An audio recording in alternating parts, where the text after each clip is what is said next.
Merci d'être avec nous sur Al24 News au sommaire de l'actualité de ce mardi 24 septembre.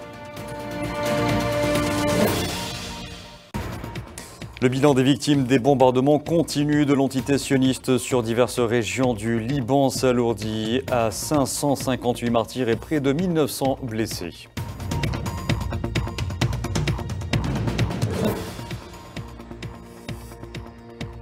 Le ministre algérien des Affaires étrangères, Ahmed Attaf, prend part à New York à la séance d'ouverture du débat général de la 79e Assemblée générale des Nations Unies et rencontre son homologue libanais, Abdellah Bouhabib.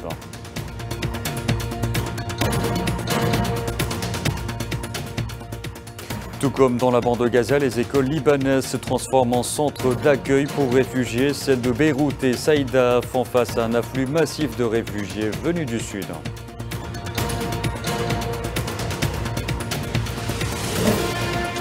Face à l'urgence de la situation au Liban, l'ONU exhorte les dirigeants du monde entier réunis à New York pour l'Assemblée générale à faire de la fin de ce conflit une priorité.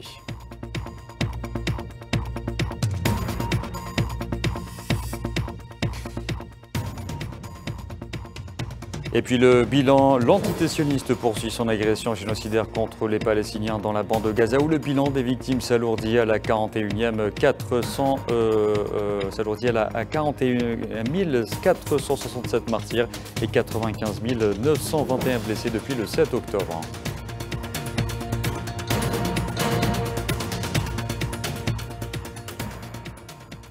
Et on entame ce 19h par notre dossier consacré à la situation au Liban.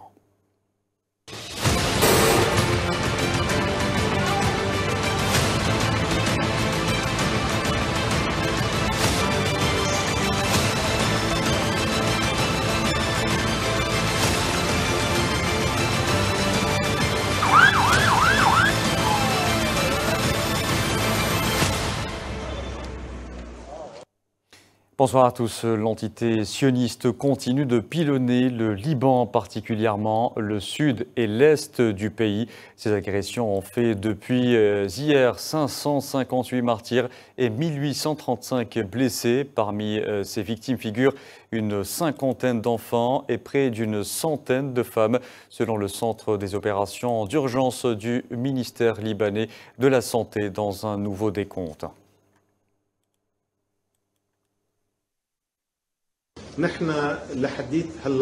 Jusqu'à présent, le ministre de la Santé a recensé 558 martyrs, dont 50 enfants et 94 femmes, ce qui contredit honnêtement tous les mensonges de l'ennemi israélien, selon lesquels il cible les militants et d'autres discours. En toute honnêteté et malheureusement, nous constatons que la majorité, sinon la totalité des victimes des attaques d'hier sont des résidents qui se trouvaient chez eux. Parmi les blessés, il y a 1835 blessés. Le nombre d'hôpitaux qui ont participé à l'accueil des blessés était de 54. Et parmi les victimes de ces bombardements se trouvent des ambulanciers, des humanitaires et des scouts. Ce qu'il faut noter, c'est qu'hier, parmi les martyrs tombés, il y avait 4 martyrs des ambulanciers, des scouts d'Ar-Risala et 14 ambulances ou camions de pompiers ont été pris pour cible. Et 16 membres des services d'ambulance et des pompiers ont été blessés. Et le centre d'ambulance d'Aïnata a été pris pour cible, ainsi qu'un autre centre. De plus, aujourd'hui, l'hôpital gouvernemental de Ben Tishbeil a été pris pour cible, ce qui est une preuve supplémentaire de la sauvagerie de l'ennemi israélien et de ses attaques, non seulement contre notre honorable peuple, mais aussi contre les institutions et les centres de santé. Et lors de sa dernière allocution en tant que président à l'Assemblée générale des Nations Unies, Joe Biden a appelé à une solution diplomatique au Liban et mis en garde contre une guerre généralisée.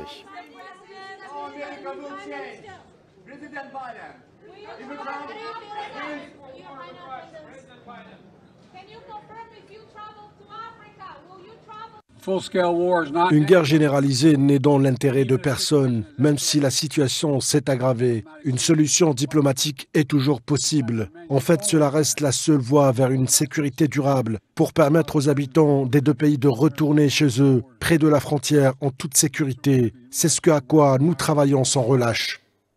Le Liban est au bord du gouffre, c'est l'alerte lancée par le secrétaire général de l'ONU, Antonio Guterres, devant l'Assemblée générale à New York, craignant que le pays ne devienne un autre Gaza. Gaza est un cauchemar permanent qui menace d'emporter toute la région dans le chaos, à commencer par le Liban. Nous devrions tous être alarmés par cette escalade. Le Liban est au bord du gouffre. Le peuple libanais, le peuple israélien et les peuples du monde ne peuvent se permettre que le Liban devienne un autre Gaza.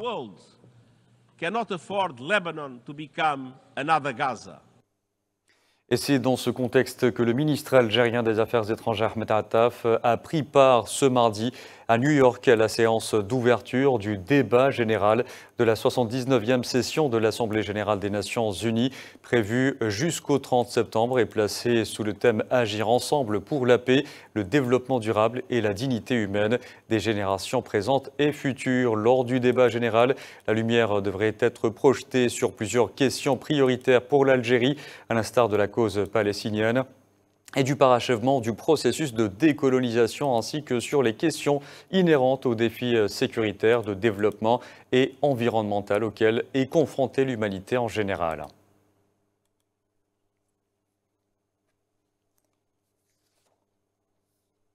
Et à New York, le ministre algérien des Affaires étrangères Ahmed Attaf a tenu des entretiens bilatéraux avec son homologue libanais Abdellah Bouhabib.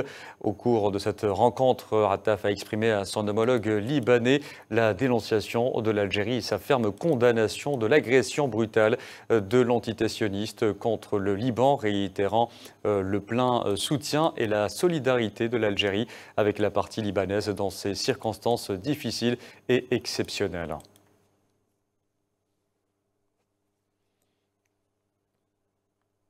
La protection des travailleurs humanitaires fait l'objet d'une déclaration des Nations Unies en cours de préparation. C'est ce qu'a indiqué la chef de la diplomatie australienne Penny Wong, qui s'exprimait depuis New York en marge des travaux de l'Assemblée générale des Nations Unies.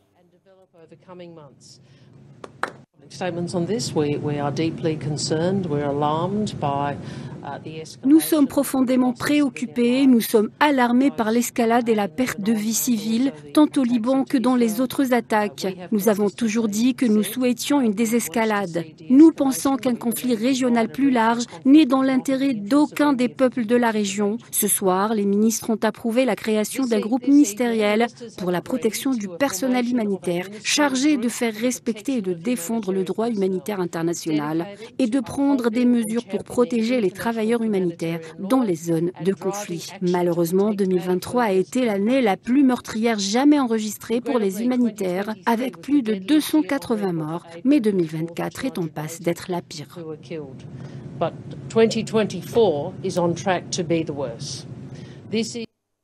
Et ce mardi, l'aviation des forces de l'occupation sioniste a notamment bombardé des villes et localités du gouvernorat de Baalbek Hermel au nord-est du Liban, décimant des familles entières et faisant une dizaine de martyrs et de déplacer les blessés affluent en masse vers les hôpitaux.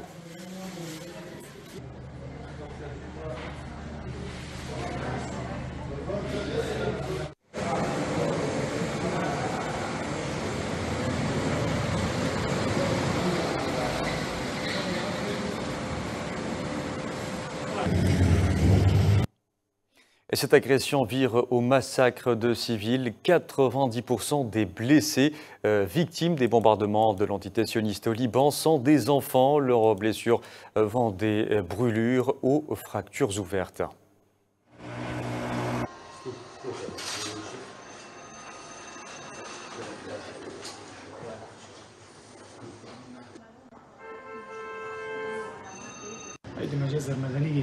Il s'agit de massacres de civils et non d'attaques militaires comme ils le disent. 90% des blessés sont des enfants. Leurs blessures vont des brûlures aux fractures, des fractures ouvertes. C'est une situation effrayante et elle montre la sauvagerie qui existe. Il y a beaucoup de martyrs, des enfants, des femmes et des personnes âgées. Il y a des gens dont les corps ont été démembrés, dont les crânes ont été brisés, qui ont perdu leur nez ou leurs bras. Et avant cela, le système de santé libanais était déjà mis à rude épreuve. Le personnel médical intensifie ses efforts pour soigner les blessures, ou plutôt les blessés, suite aux dernières explosions meurtrières d'appareils de communication sans fil à travers le pays, qui ont fait au moins 37 martyrs et près de 3000 blessés. Amel Amzian Zitouni. Plus de 2000 interventions chirurgicales en 48 heures. Les structures médicales libanaises intensifient leurs efforts pour soigner les blessés. Les explosions meurtrières d'appareils de communication sans fil à travers le pays ont fait au moins 37 morts et près de 3000 blessés. Pour les médecins, voir la salle d'urgence se remplir soudainement de patients blessés en quelques minutes était une situation difficile à gérer. Nous avons été vraiment choqués par le grand nombre de patients et de blessés en si peu de temps, et beaucoup ont eu de graves blessures aux yeux. Habituellement, une équipe médicale traite un cas avec un cas d'urgence à la fois. Mais cette fois-ci, un grand nombre de patients sont arrivés soudainement, ce qui a été un véritable défi pour nous. De plus, la plupart des blessures sont des blessures graves.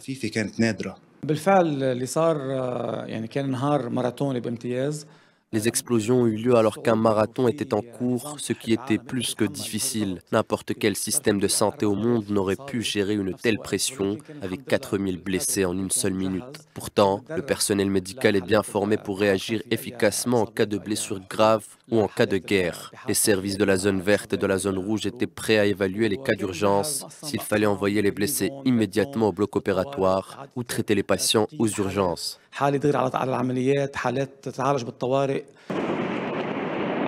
Les explosions dévastatrices visant des téléavertisseurs et des radios portatives ont entraîné de nombreuses blessures aux yeux et aux os, ainsi que des amputations de membres, compliquant considérablement la gestion des cas pour le personnel médical.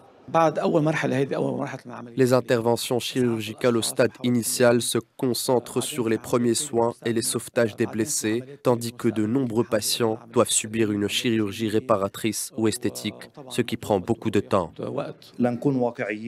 Honnêtement, nous en sommes encore au stade des soins primaires. Lorsque nous passerons au stade des soins secondaires, nous déciderons des interventions électives, si nous devons procéder à une reconstruction des paupières, si les patients ont besoin de prothèses, ou si une deuxième, une troisième ou une quatrième intervention chirurgicale est nécessaire. Mais pour l'instant, nous proposons toujours des soins primaires.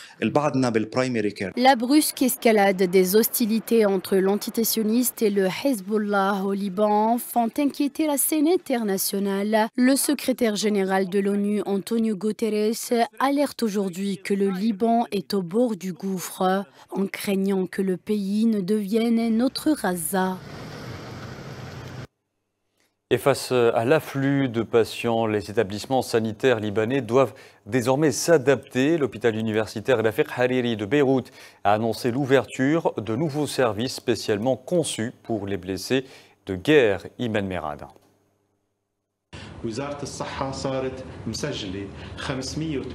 Lors d'une conférence de presse qui s'est tenue ce mardi dans la matinée dans l'enceinte de l'hôpital universitaire Rafiq Hariri, le directeur général de l'établissement hospitalier a annoncé l'ouverture de plusieurs unités de soins supplémentaires conçues pour les blessés de guerre, répondant aux besoins urgents des soins médicaux dans un contexte de tensions persistantes à travers le Liban depuis l'attaque sioniste des Beeper du 17 septembre dernier. Présent lors de la conférence de presse, le directeur général du ministère de la Santé a précisé que cette ouverture s'inscrivait dans le cadre d'un plan d'urgence prévoyant de transférer vers l'hôpital Hariri les cas nécessitant des soins immédiats en collaboration avec des médecins de l'intérieur et de l'extérieur de l'hôpital. Notre objectif en ouvrant des services spécialisés à l'hôpital universitaire Rafiq Hariri, c'est de réduire la charge de travail des grands hôpitaux. Ces derniers peuvent se concentrer sur les opérations importantes qu'ils sont capables d'effectuer, tandis que le suivi des blessés et des patients est mieux assuré dans d'autres établissements.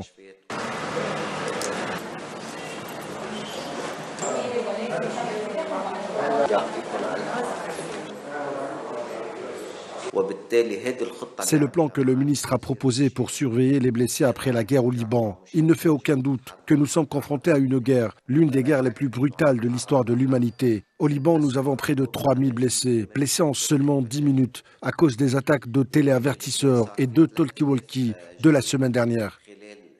L'ouverture de ces nouveaux services vise à réduire la charge sur les grands hôpitaux débordés par l'affluence quotidienne des blessés. Ils seront exclusivement dédiés à la réalisation d'opérations importantes sur les victimes des agressions les plus meurtrières de l'histoire du pays du Cèdre. Et des déplacés du Sud ont afflué dans la capitale et à Saïda, été accueillis dans des structures d'accueil. De longues files de voitures se formaient sur les autoroutes qui mènent du sud du Liban vers Beyrouth. Les habitants fuyant les bombardements israéliens qui ont fait craindre un embrasement de toute la région.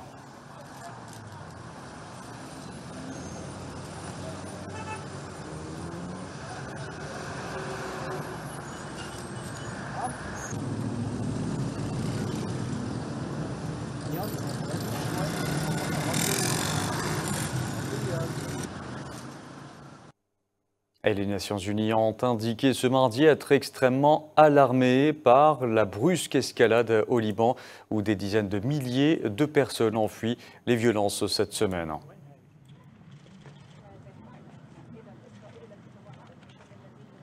We are gravely concerned about the serious escalation in the attacks. Nous sommes gravement préoccupés par la grave escalade des attaques dont nous avons été témoins hier. Des dizaines de milliers de personnes ont été forcées de quitter leur maison cette nuit et leur nombre ne cesse d'augmenter. Il s'agit d'une région déjà dévastée par la guerre et d'un pays qui ne connaît que trop bien la souffrance. Le bilan des victimes civiles est inacceptable et la protection des infrastructures civiles au Liban est primordiale. Le droit international humanitaire doit être respecté.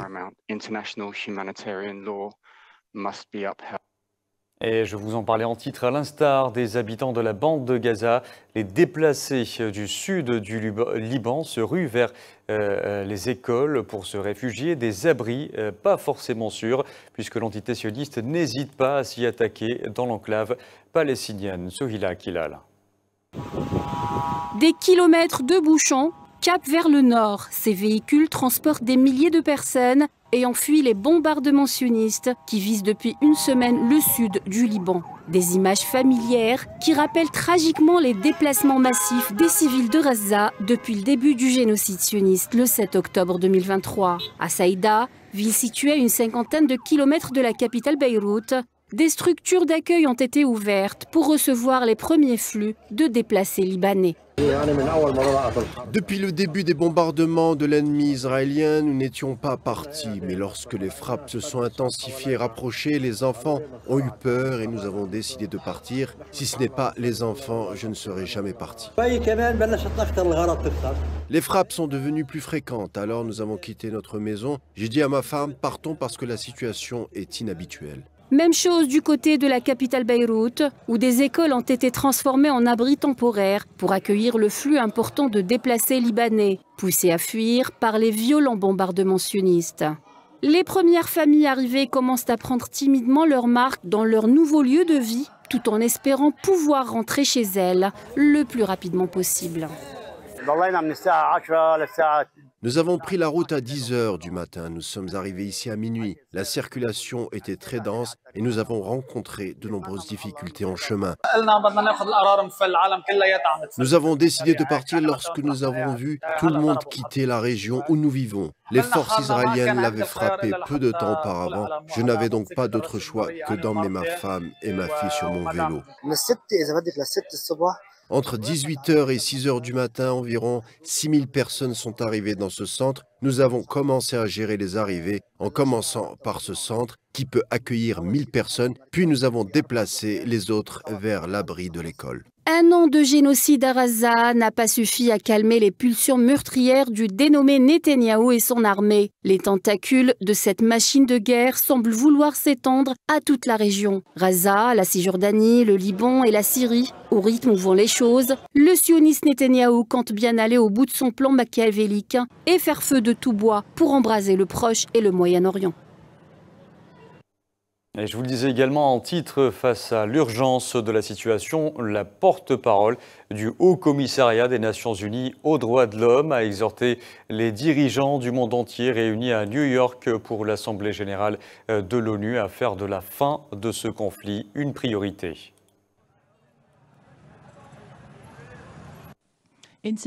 Les incidents au cours desquels des civils, y compris des enfants et des professionnels de la santé, sont tués ou gravement blessés, potentiellement en violation du droit international, doivent faire l'objet d'enquêtes indépendantes, approfondies et transparentes sur les circonstances des attaques. Le haut-commissaire des Nations Unies aux droits de l'homme, Volker Turk, appelle tous les États et acteurs influents dans la région et au-delà à éviter une nouvelle escalade et à faire tout ce qui est en leur pouvoir pour garantir le plein respect du droit international.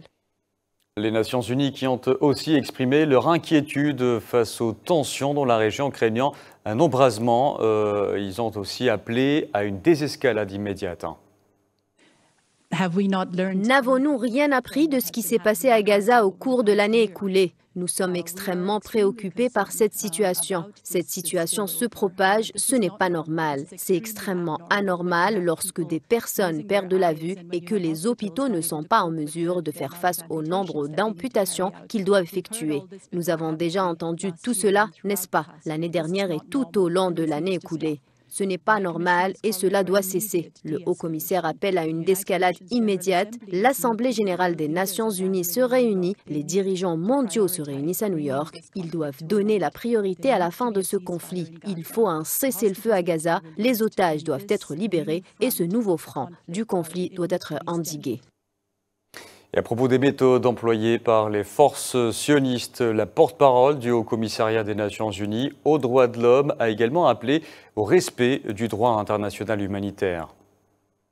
Les méthodes et moyens de guerre utilisés suscitent de sérieuses inquiétudes quant à leur conformité avec le droit international humanitaire. Le fait qu'il y ait un grand nombre de victimes et de blessés, un grand nombre de personnes déplacées et que certaines installations civiles aient également été touchées soulève de sérieuses questions quant au respect du droit international humanitaire et des droits de l'homme.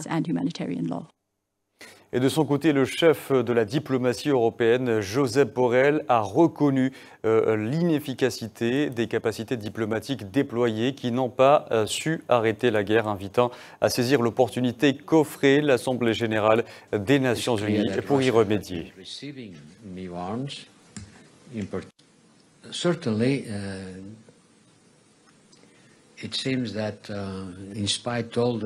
Certes, il semble que malgré toute la capacité diplomatique que nous avons déployée, rien n'a su arrêter la guerre. Et je constate que cette négociation de paix, les deux parties la remettent à plus tard. On fait semblant, mais en fait, pour une raison ou une autre, il n'y a pas d'accord de cessez-le-feu. Les civils paient un lourd tribut à une guerre presque totale, qui doit être évitée notamment en renouvelant les efforts de médiation diplomatique. Ici, à New York, c'est le moment de le faire. Tout le monde doit mettre en œuvre toutes ses capacités pour mettre fin à cette situation.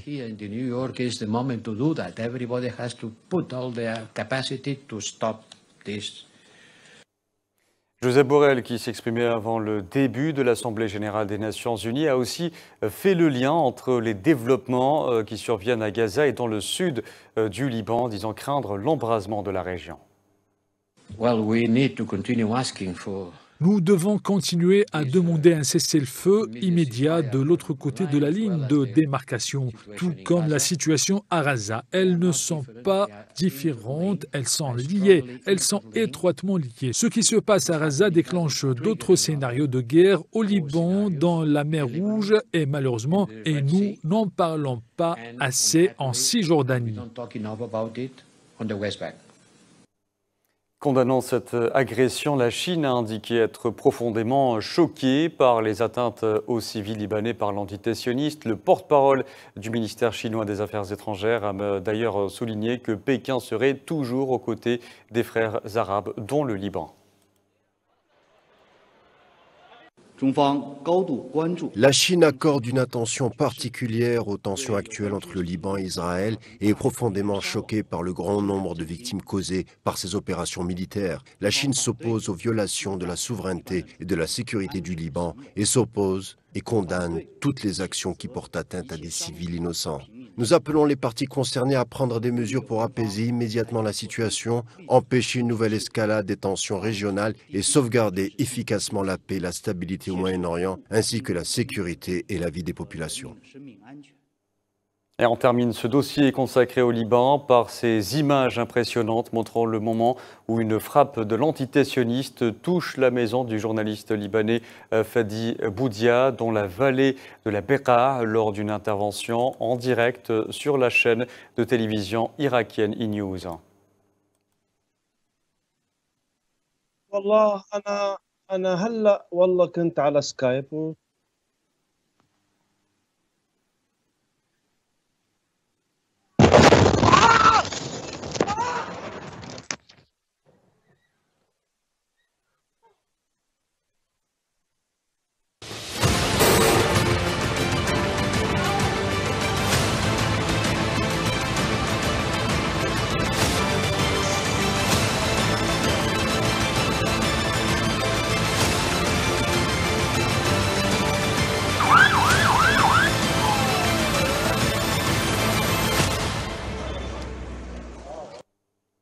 Allez, ce 19h se poursuit. Restez avec nous pour suivre les derniers développements en Palestine.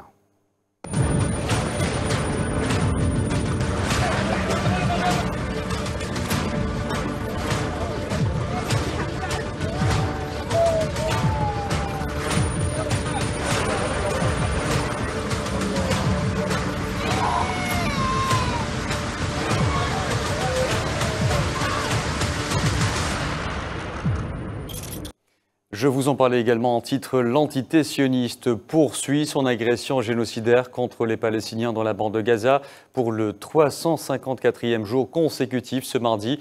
Au moins 7 Palestiniens sont tombés en martyrs et d'autres ont été blessés dans des bombardements des forces de l'occupation sioniste sur la ville de Khan Younes au sud de l'enclave palestinienne.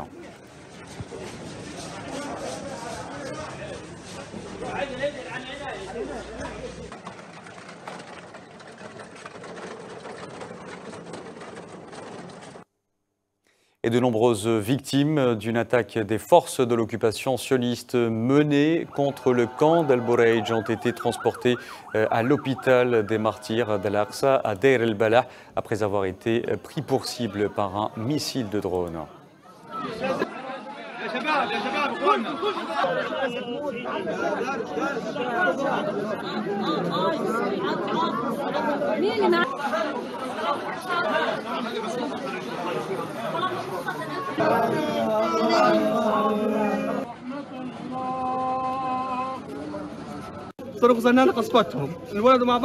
Un missile de drone les a pris pour cible. Ils sont nés ensemble et sont morts ensemble. Que Dieu ait pitié d'eux. Mes enfants jumeaux étaient comme mes 2 yeux. Ils sont morts en quelques secondes. Que Dieu ait pitié d'eux. Et le bilan de l'agression génocidaire sioniste contre la bande de Gaza s'est alourdi à 41 467 martyrs et 95 921 blessés depuis le 7 octobre. Au cours des dernières 24 heures, les forces de l'occupation sioniste ont commis au moins 3 massacres faisant 12 martyrs et 43 blessés.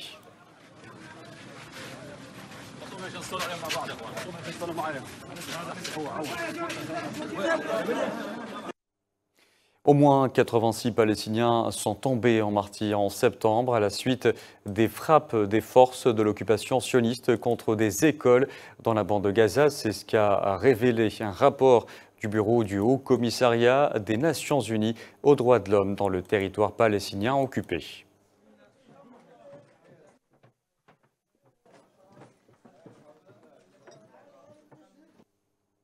Et au volet humanitaire, l'UNRWA a indiqué être confronté à de grandes difficultés pour acheminer les fournitures d'hiver nécessaires à la bande de Gaza, toujours assiégée et ravagée par une guerre génocidaire sioniste qui se poursuit depuis près d'1 an.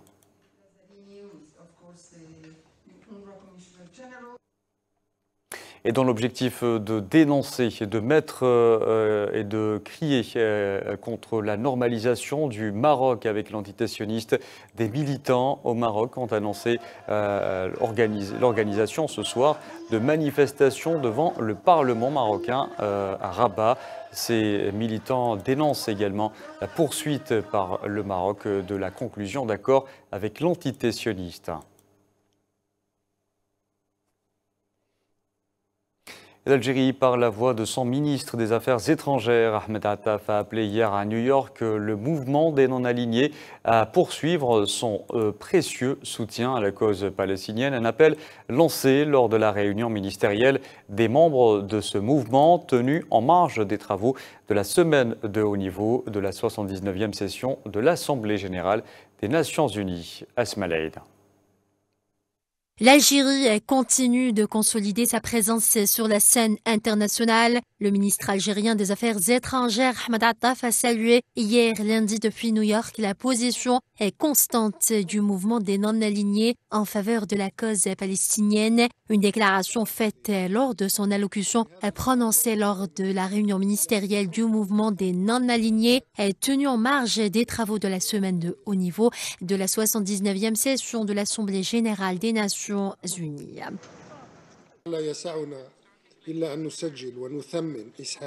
Nous ne pouvons pas nous empêcher d'enregistrer et de valoriser les contributions du mouvement des non-alignés malgré toutes les pressions auxquelles il a été confronté. Il reste fidèle à sa ligne initiale et inébranlable dans ses positions de principe, de soutien et de plaidoyer en faveur de la cause palestinienne, en particulier depuis que cette cause traverse l'étape la plus sombre de son histoire contemporaine.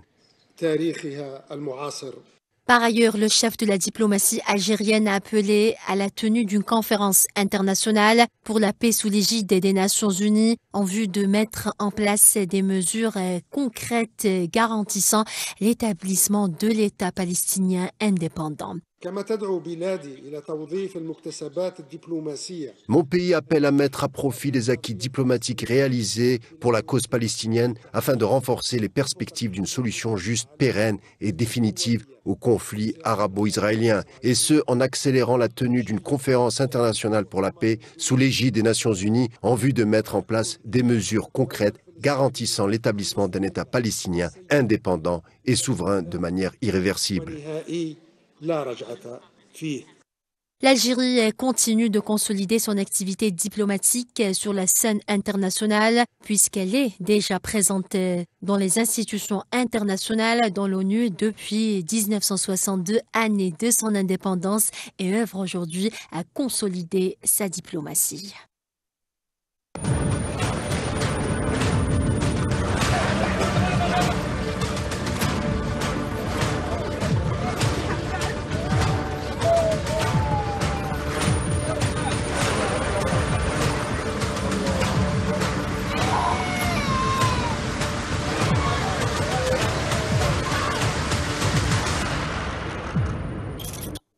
Dans l'actualité également, et alors qu'a débuté à New York ce mardi la 79e session de l'Assemblée générale des Nations unies, le ministre algérien des Affaires étrangères, Ahmed Attaf, a participé à la 19e édition annuelle du débat académique et politique sur le Moyen-Orient organisé par l'Institut international pour la paix. Ce débat a permis un échange de vues francs sur les développements de la situation au Moyen-Orient et les perspectives d'un règlement juste et définitif de la question palestinienne.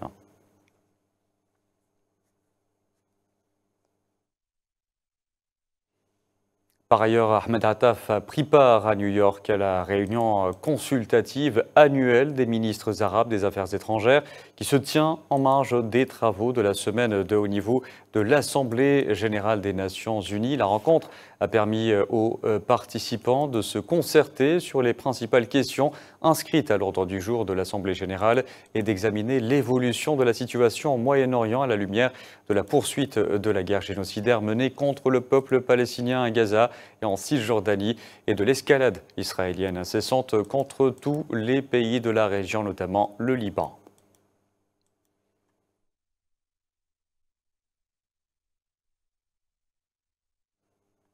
Et à New York, le ministre algérien des Affaires étrangères, Ahmed Attaf, a tenu plusieurs rencontres bilatérales, notamment avec le secrétaire général de la Ligue arabe, Ahmed Aboulreit, ses homologues camerounais, ivoiriens, la coordinatrice principale des affaires humanitaires et de la reconstruction pour Gaza, ses homologues centrafricaines, arméniens, yéménites, vietnamiens et le vice-premier ministre, ministre des Affaires étrangères et ministre de la Défense de l'Irlande.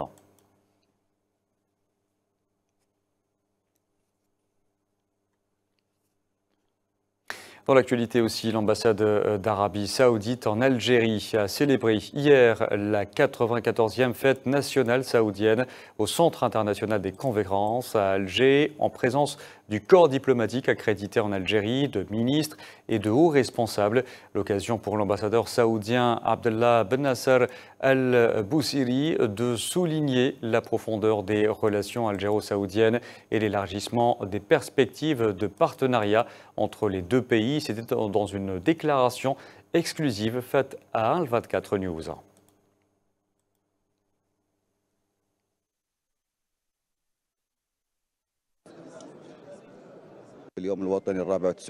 En commémoration du 94e anniversaire de la fête nationale du Royaume d'Arabie Saoudite en terre algérienne, ce qui m'a frappé en Algérie, c'est le nombre impressionnant de participants à cette journée, ce qui témoigne de la profondeur et de la force des relations entre le Royaume d'Arabie Saoudite et l'Algérie, pays frère. Dieu soit loué, je suis optimiste quant aux relations algéro-saoudiennes, qui sont des relations solides entre les dirigeants des deux pays, représentés par le serviteur des deux lieux saints de l'islam, le roi du Royaume d'Arabie Saoudite, Salman Ben Abdelaziz Al Saoud, et par Mohammed Ben Salman, prince héritier et président du Conseil des ministres du Royaume d'Arabie Saoudite d'une part, et d'autre part par son Excellence le président de la République algérienne démocratique et populaire, Abdelmajid Tebboune, que Dieu les protège pour le renforcement de ces relations dans tous les domaines. Et si Dieu le veut, dans les prochains jours, il y aura de nombreuses réalisations entre les deux pays frères.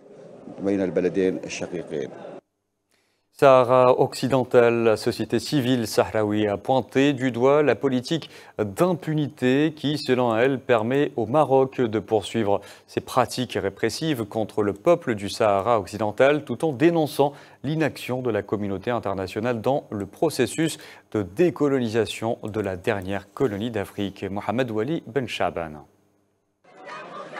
La société civile sahraoui ne cesse d'exprimer sa vive condamnation de l'impunité persistante dont jouit le Maroc dans le contexte de l'occupation du Sahara occidental. Cette énième prise de position s'inscrit dans un climat de spoliation croissante des richesses naturelles face à l'inaction de la communauté internationale pour répondre aux violations des droits humains signalées dans la dernière colonie de l'Afrique. Les Sahraouis dénoncent également un silence complice des instances universelles appelant à des mesures concrètes pour mettre fin à cette situation d'injustice. Les violations des droits humains allant de l'intimidation à la détention arbitraire et à la répression des manifestations pacifiques se poursuivent dans un contexte d'absence totale des conséquences pour les autorités marocaines. Un climat de terreur est instauré par les forces marocaines dans les territoires occupés où toute revendication politique en faveur de l'indépendance sahraoui est brutalement réprimée. Face à cette situation, la société civile sahraoui appelle la communauté internationale à agir. Elle demande la création d'un organe indépendant chargé d'enquêter sur les violations des droits humains commises par le Maroc en tant que puissance occupante au Sahara occidental. Un tel mécanisme permettrait, selon eux, de documenter et de juger les abus tout en offrant une protection accrue aux populations sahraouies.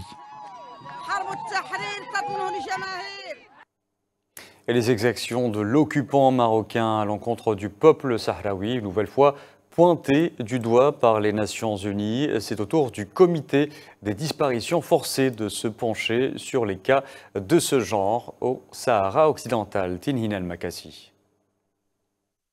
Dans un communiqué rendu public, le groupe de travail sur les droits de l'homme au Sahara occidental occupé a fait savoir que lors de la 27e session du comité des disparitions forcées de l'ONU, le Maroc sera examiné pour la première fois pour les cas de disparition forcée sahraoui. Durant ces 2 jours de travaux qui ont débuté mardi, le comité des disparus forcés de l'ONU évaluera les informations soumises à la fois par le régime colonisateur marocain et par la société civile. La question des disparus forcés sahraouis est au cœur de la lutte du peuple sahraoui, notamment les familles des disparus, qui se battent depuis de longues années pour mettre en lumière les exactions de l'occupant marocain, au même titre que la torture et la violation des droits humains dans les geôles de l'occupant. La situation des droits humains dans les territoires sahraouis occupés alarme les Nations Unies, dont le secrétaire général Antonio Guterres a notamment dénoncé l'interdiction faite par le Maroc au haut commissaire des Nations Unies aux droits de l'homme depuis 2015 d'accéder au territoire sahraoui occupé. D'ailleurs, les défenseurs des droits humains sahraouis en juin 2024 ont appelé le haut commissariat des droits de l'homme à prendre des mesures urgentes et à dépêcher une mission technique au Sahara occidental.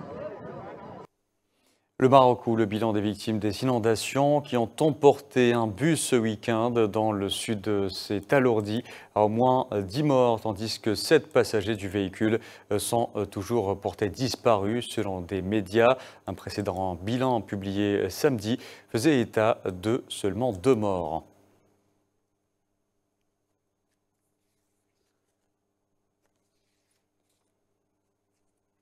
Allez, direction la France à présent, où les députés de la France insoumise défendront leur propre proposition de loi pour abroger la réforme des retraites le 28 novembre, date fixée pour leur niche parlementaire selon leur chef de file Mathilde Panot. De la manière dont Netanyahou est en train d'entraîner l'ensemble du Proche-Orient dans une guerre totale. Puisque le 1er octobre, il y a la déclaration de politique générale du Premier ministre, nous nous occuperons avec l'ensemble du nouveau Front populaire de la censure, de la motion de censure contre ce gouvernement pour refuser le vol des élections législatives et nous appelons à leur responsabilité l'ensemble des parlementaires. Vous remarquerez que si le RN refuse de voter cette censure, eh bien, le pacte qui a été fait, qui fait que M. Barnier et son gouvernement ne tiennent que par l'abstention de l'extrême droite, sera mis, je crois, au grand jour. Et après plus de 2 semaines de vide exécutif, le gouvernement français, fraîchement nommé, a marqué son début d'exercice par un virage à droite. Pour le Premier ministre comme pour le ministre de l'Intérieur, l'immigration est un sujet de premier ordre. Tous deux s'accordent quant à la révision de la politique d'immigration et sa limitation. Safouane Bensabri. La France n'est pas passée loin d'une majorité d'extrême droite au Parlement.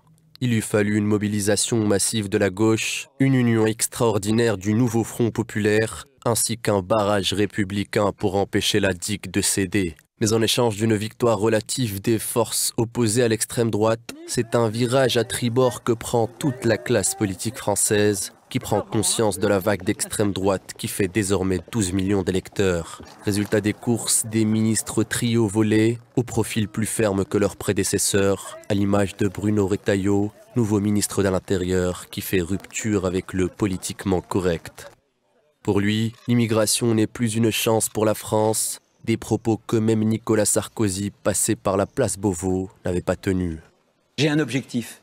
Parce que comme des millions de Français, je pense que l'immigration massive, ça n'est pas une chance pour la France. Et ça n'est même pas une chance pour ces migrants qu'on envoie parfois périr en pleine mer. Donc je veux prendre tous les moyens justement pour baisser l'immigration en France. Le Premier ministre et son ministre de l'Intérieur sont sur la même longueur d'onde. Une extrême droitisation des politiques qui hérissent le poil à gauche. Manuel Bompard reproche au premier flic de France des propos racistes que celui-ci a tenus en 2023. Retailleau reprochait aux Français issus de l'immigration d'être des Français d'identité seulement. Une catégorisation qui fait écho au terme de Français de papier, utilisé par l'extrême droite lepéniste et zémourienne, dont s'inspire la droite désormais au pouvoir.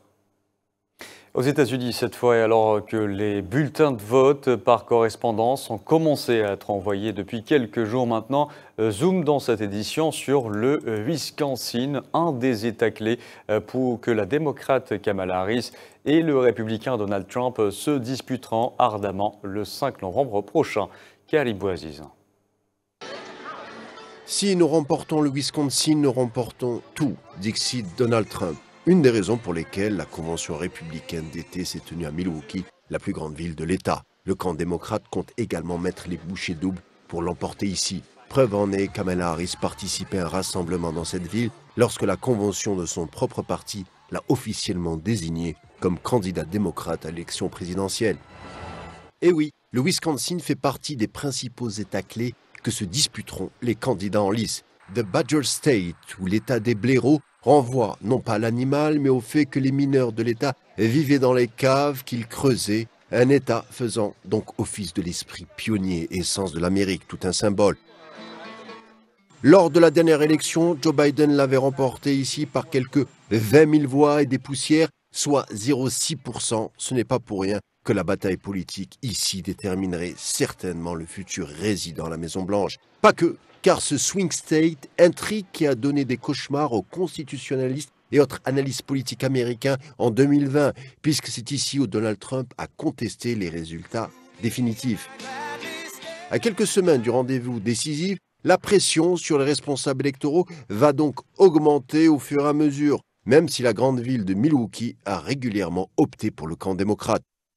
Autre château fort des démocrates, le comté de Dane. Et les premiers pronostics annoncent une victoire du camp de Harris. Le parti y obtient habituellement un score de plus de 50%, mais le taux de participation, particulièrement à Madison, capitale et deuxième ville de l'État, située dans le comté de Dane, constitue une des clés de cet État pivot.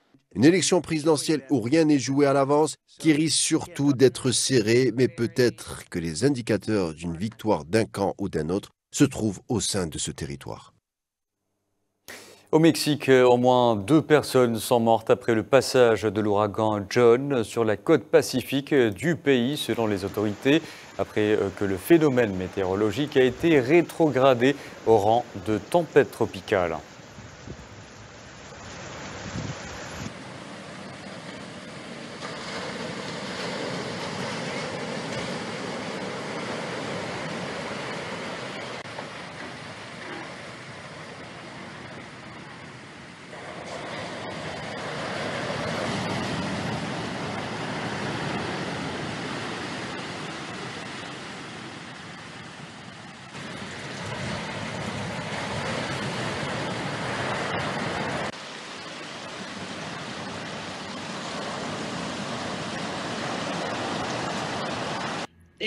J'ai parlé avec la présidente municipale de Tlacoa-Chistla, Huaca, Yaret Saray, qui nous a malheureusement annoncé la mort de 2 personnes à la suite d'un glissement de terrain dans leur maison. Nous nous en occupons, bien sûr.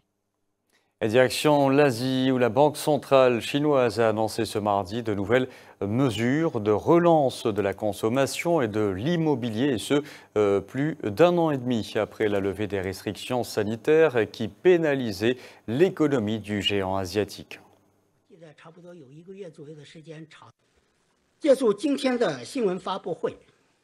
Je saisis l'occasion de la conférence de presse d'aujourd'hui pour annoncer les politiques suivantes. Premièrement, nous réduirons le taux des réserves obligatoires et le taux d'intérêt directeur et nous ferons baisser le taux d'intérêt de référence du marché. Deuxièmement, nous allons réduire le taux d'intérêt sur les prêts hypothécaires existants et unifier le ratio d'acompte minimum pour les prêts hypothécaires. Troisièmement, nous créerons de nouveaux outils de politique monétaire pour soutenir le développement stable du marché boursier. Allez, on arrive à la fin de ce journal. Merci à vous de l'avoir suivi. Vous pouvez revoir ce programme sur le site d'Al24 News ou à travers nos différentes plateformes en scannant le QR code qui s'affiche en bas de votre écran. Excellente soirée à tous.